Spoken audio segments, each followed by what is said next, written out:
1800 காலகட்டத்துல தான் சைக்கிளை யூரோப்ல முதலா கண்டுபிடிச்சதா வரலாறு நமக்கு சொல்லுது. ஆனா இது உண்மையான வரலாறான்னு கேட்டா கண்டிப்பா இந்த வீடியோக்கு அப்புறம் இல்லன்னு ப்ரூவ் ஆயிடும். ஏன்னா 1200 வருஷத்துக்கு முன்னாடியே சைக்கிளை யூஸ் பண்ணிருக்காங்கன்னு கிளியர் ப்ரூஃபோட தரப்போறோம். வாங்க வீடியோக்குள்ள போலாம்.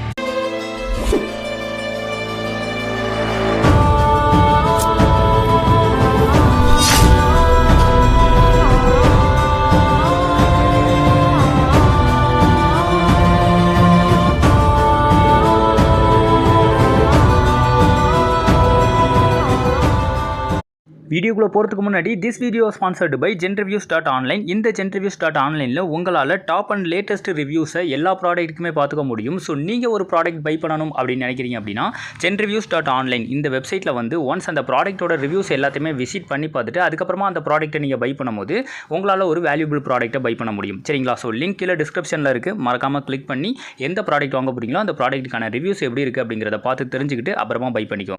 நாம இன்னைக்கு திருச்சியில பஞ்சவர்ண சுவாமி கோவில்ல இருக்க சிற்பத்தை பத்தி தான் பார்க்க போறோம். இப்போ நீங்க பார்த்துட்டு இருக்க சிற்பம் தான் வரலாற்றை புரட்டி போடக்கூடிய ஒரு சிற்பம். இந்த சிற்பத்தை நம்ம பார்த்தாலே கிளியரா இது ஒரு பைசைக்கிள்னு தெரியுது. ஒரு நபர் 2 ஹேண்டில் பிடிச்சிருக்காரு, 2 வீல்ஸ் இருக்கு.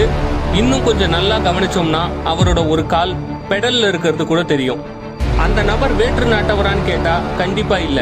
அந்த நபரை நாம நல்லா கவனிச்சோம்னா மீசை வச்சுட்டு ஷால் போட்டுட்டு வேட்டி கட்டியிருக்காரு. சோ இவர் ஒரு தமிழர்னு கிளியரா செதுக்கியிருக்காங்க. நமக்கு வரலாறு என்ன சொல்லுதுன்னா 200 வருஷத்துக்கு முன்னாடி தான் யூரோப்ல 2 வீல் கொண்ட சைக்கிளை முதலா கண்டுபிடிச்சதா சொல்றாங்க. ஆனா இந்த சிற்பம் இருக்கிற பஞ்சவர்ண சுவாமி கோவில் கிபி 7ஆம் நூற்றாண்டுல கட்டப்பட்டது. அதாவது 1200 வருஷத்துக்கு முன்னாடி கட்டப்பட்டது. இந்த கோவில் பழமையானதுன்னு சொல்ல இன்னொரு ப்ரூஃப் கூட இருக்கு. தேவாரம் அப்படின்ற நூல்ல இந்த கோவிலை பத்தி கிளியரா மென்ஷன் பண்ணிருக்காங்க. அப்போனா 1800கள்ல சைக்கிளை முதலா கண்டுபிடிச்சது யூரோப் தான் சொல்றது பொய்யா? நாம இப்ப பார்த்துட்டு இருக்க சிற்பம் மறைக்கப்பட்ட வரலாற்றை காண்பிச்சிட்டு இருக்கா? இத பத்தி நாம எக்ஸ்பர்ட்ஸ் கிட்ட கேட்டா அவங்க 2 ரீசன் சொல்றாங்க. ஒன்னு, இந்த சிற்பம் உடைய கல்ல ரீசெண்டா கொண்டு வந்து வச்சிருக்கணும். 2, அந்த கல்ல இருக்க சிற்பம் மட்டும் ரீசெண்டா செதுக்கி இருக்கணும். இந்த 2மே வேலிட் பாயிண்ட் கிடையாது.